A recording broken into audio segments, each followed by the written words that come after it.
What's up, y'all? Toya here, and I am back with another video for y'all. Before we get into the video, make sure you guys leave a like, subscribe, and hit that notification bell. All right, y'all. We are back with part 2 of the evolution of gig work. So the last video, I talked about how I got started, how everything seemed to change when I got back into gig work, and all of that stuff. So if you guys haven't seen that video, make sure you check it out before you watch this one. So today we got to talk about a few things in the present and how that's going to affect us in the future, in the long run with the gig scene. Now, the last thing I had touched base on was about the culture of tipping and how it has just evolved into this monster. So we talked about how people were super grateful back during 2020 because people were going out, risking their health to deliver food, right? And people were super grateful. They were willing to tip. And we transitioned from that to people just not wanting to tip at all because, well, a combination of things. So we've talked about tipping plenty of times, right? But why do we put so much emphasis on tipping? Why do we want tips? And the simple answer is because we're not getting paid enough for that base pay. If people were getting paid enough for base pay, we wouldn't even be having these conversations about tipping. All it is that people want to be paid fairly for the work that they're doing. It may seem like a simple task, but keep in mind, food delivery, a lot of these delivery service is considered a luxury. And if you're not willing to go ahead and pay those extra prices, you technically can just go ahead and do it yourself. And yes, I understand, the fees are crazy. I still remember the time when I was still ordering lunch when I was going into the office. I remember vividly having a Chicago fee charged to me, and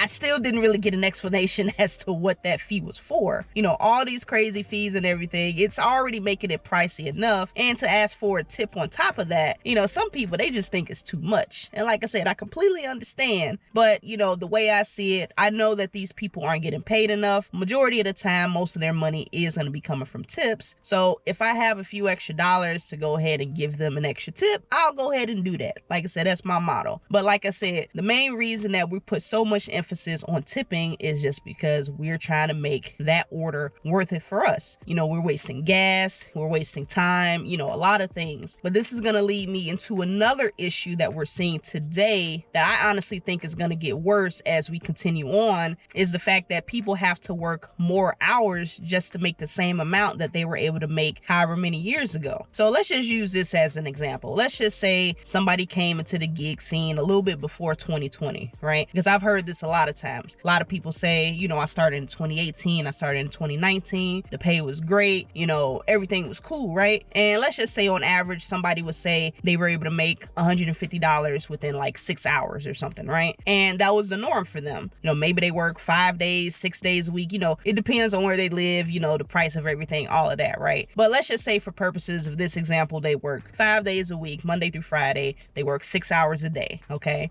And they would go out, do their deliveries, and everything was cool. And at one point, they noticed that when they were working the 6 hours, they weren't able to reach that 150 goal as easy as they used to. So then they had to add on an extra 30 minutes. And then they had to add on another extra 30 minutes and an extra 30, another 30. And then before you know it, they found themselves working close to 10 hours a day just to bring in $150. So then they had to take a step back and say, okay, hold on now. You know, I'm now working 10 hours to make the same amount of money that I was able to make in 2 years ago. What happened? Why am I not getting paid the same amount? It's the combination of base pay not being enough, because we've seen in a lot of platforms, base pay has slowly been decreasing, right? And then on top of that, people just aren't tipping like they used to. You know, your overall pay, you know, is dropping. I've literally seen people comment on other videos and say like, hey, you know, I used to make this much back then, and now I'm making like 30, sometimes 40% less than what I used to make. And now I'm considering getting a full-time job. And that's kind of the mentality that a lot of people are heading towards, is just the fact that I don't know if doing gig work is even worth it anymore, because I have to work twice as hard just to make the same amount of money. And this is why a lot of people, they go ahead and argue that gig work is not sustainable for this exact reason. Income is going to fluctuate already, especially during certain times of the year. It might be slow, it might be busier. You know, that type of fluctuation is normal. normal. But when you start seeing an overall dip in your income, where it's hard for you to find good paying gigs, or the fact that, you have to work, like I said, an extra 2 or 3 hours just to meet your goal. And if you keep at it, you're going to find yourself working 12-hour days, if not more. And for those folks, if that's how you want to work, then hey,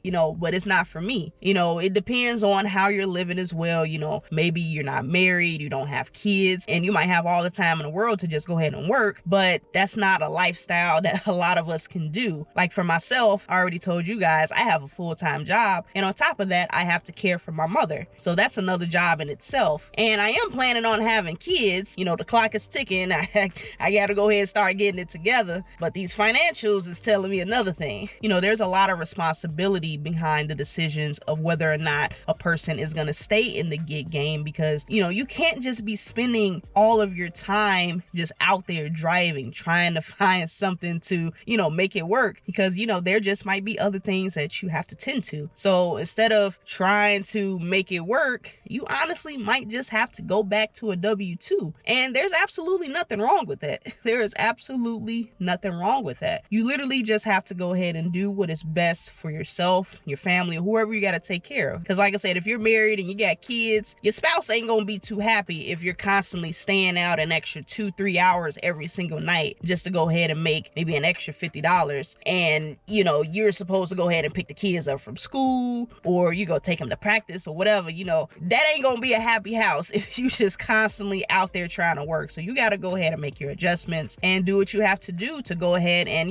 make your situation work. So yeah, that's something that a lot of people have started considering, because at this state, it's just not worth it, to be honest. And even for myself, it's honestly been pretty slow. It's been slower than I expected, because if you want to compare last year around this time to today, like literally November was the hottest month for me when I first started, because I think I started back in like September, October. But I was picking up Amazon Flex shifts left and right, like doing 2 a day. And it was just always stuff to do. And especially around the holiday time, Black Friday, a lot of people are buying stuff, Cyber Monday, going into Christmas, everybody buying their gifts and all of that. And now it's just nothing. I literally open up my Flex app at least maybe 2 or 3 times a day just to see if something pops up, and there's absolutely no offers available. And I'm like, okay, is it because it's saturated, they don't have enough blocks for the drivers, or is it the fact that people aren't buying anything, so there are no blocks to create because, like I said, there's nothing to deliver? And that kind of goes into another thing when I was talking about the whole thing of working extra hours to make the same amount of money. You're technically making less because the cost of living has continued to climb. You're working all these extra hours for nothing, pretty much, because that same $150 that you made 2-3 years ago, that is not the same $150 that you're making in 2023. Like literally, I remember when myself and my husband, we were still at our apartment. This was before we bought our house, and we were able to go and get away with buying anywhere between $100 and $120 worth of groceries for the week. So like I said, we would usually spend about $100, and anything more than that was, like I said, we were splurging. Now today, we're usually spending about $150 on average, sometimes more, sometimes less. And every now and then we might hit that $200 mark. It just kind of depends on, what we're cooking for the week. If I'm making like a big dinner or something, we're probably gonna go ahead and spend more. But man,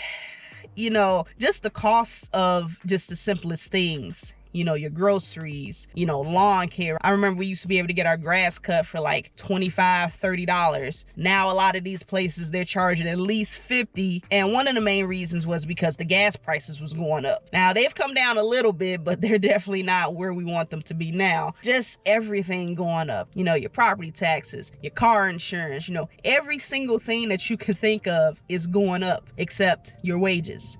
And if they do go up, it's not enough to go ahead and actually keep up with that increase of cost of living. So now knowing that, the cost of living just skyrocketing, you're still bringing in the same amount of money that you used to make however many years ago, but it's taking you almost twice as long to make that same amount. You could literally be taking that extra time to be doing something else to make more money, and yet you're here doing gig work and, like I said, making the same amount that you did 2 years ago, but technically it's worth less. So now you got to start asking yourself, is it even worth it? Is it worth putting all that time and energy, wear and tear on your car to get pennies? Because as we move on into the near future, is it going to get better?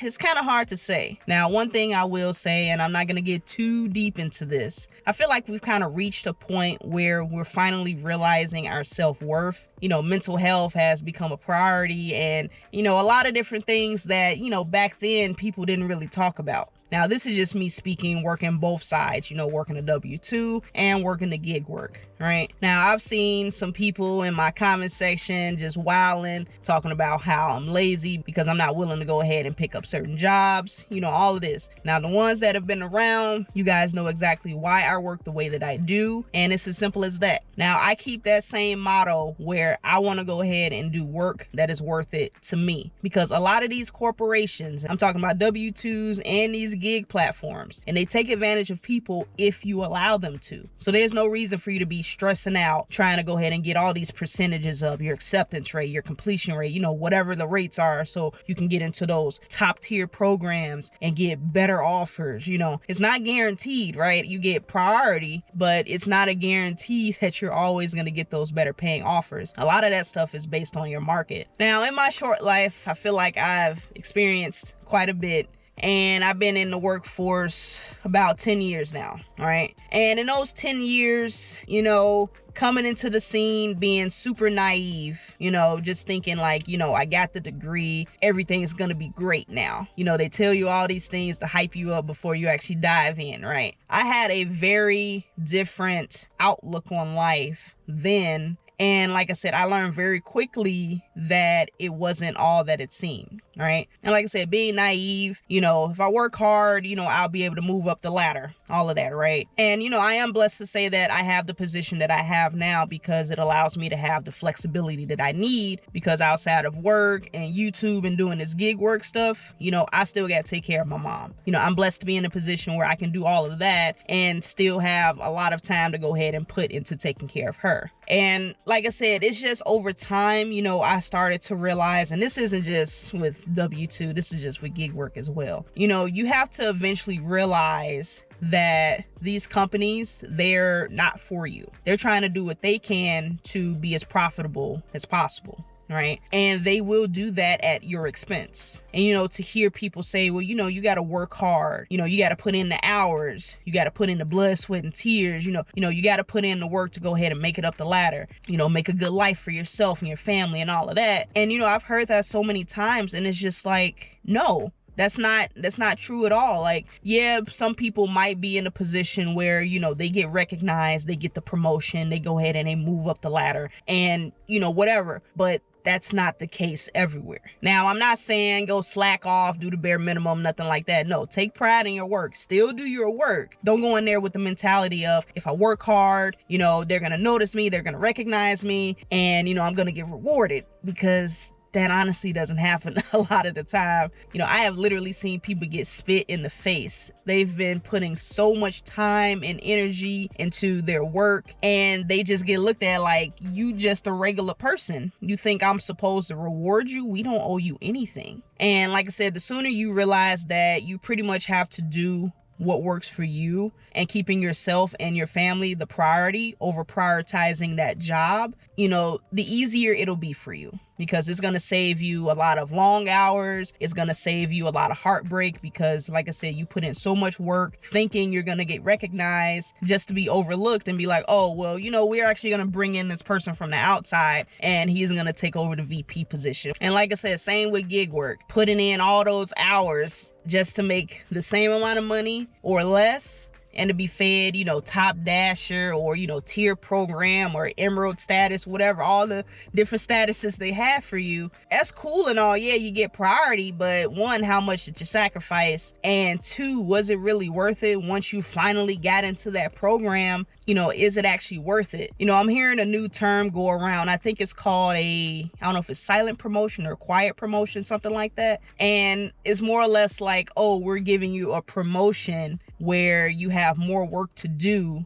but you actually don't get more money. And I feel like a lot of gig work is the equivalent to that. You know, you're doing all of this work, extra work, and you really don't have anything to show for it. And I'm not saying any of this to bash W-2s or bash gig work. You know, it's just rough out here. It's literally just rough out here for a lot of people. And like I said, you got to do what's best for you. And this leads me to the final thought. And like I said, because we know that a lot of these companies, well, they're just kind of out here to get a profit and not thinking about building us up. I wouldn't be surprised if a lot of jobs decide to go that contractor route, you know, contractor, gig work route, however you want to classify it, right? Because, you know, you got a lot of people, they stay at these companies and they're miserable. You know, I wouldn't be surprised if companies start to do more contracts rather than just hiring full-time people, because, you know, one, they don't have to pay the benefits, so they save money there. And for you, you don't have a commitment to that place. You just work the contract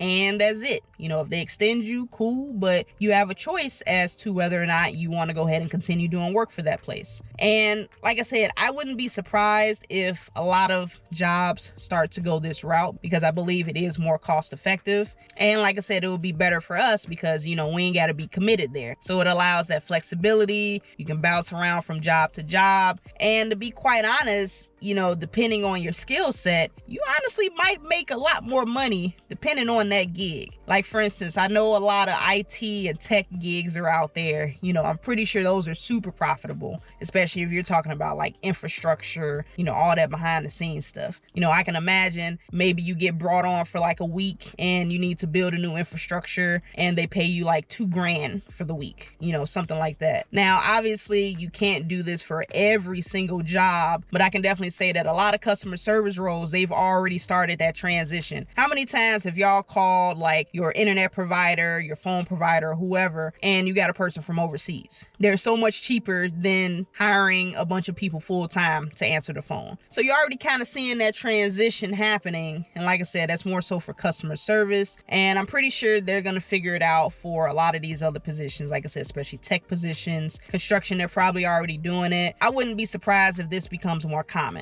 And, you know, at the end of the day, you just got to go ahead and do what's best for you. You know, if you want to go ahead and get that full-time job and you have that comfortability where you're guaranteed this pay, you know, go ahead and take that because you got mouths to feed, right? If you decide you wanted to go the gig work route and maybe you pick up contracts for, you know, these companies, stuff like that, or you can just do gig work with the apps, you know, whatever works for you. But just to kind of wrap up, because y'all know how I be when I be rambling, you know, you just have to go and do what's best for you. You know, if you want to continue to do gig work, if you want to go ahead and do a W-2, you know, it just depends on your situation. You know, do you want to be comfortable or do you want that flexibility? You know, it varies for everybody, right? But do whatever is best for you with yourself and your family in mind as the priority. You know, don't let these companies go ahead and just take advantage of you. Don't let them blind you with all these fancy words and lights and everything. Like, yeah, you get this and you get this. And it's like, okay, what is the catch? What do I have to do to actually get there? So yeah, it's not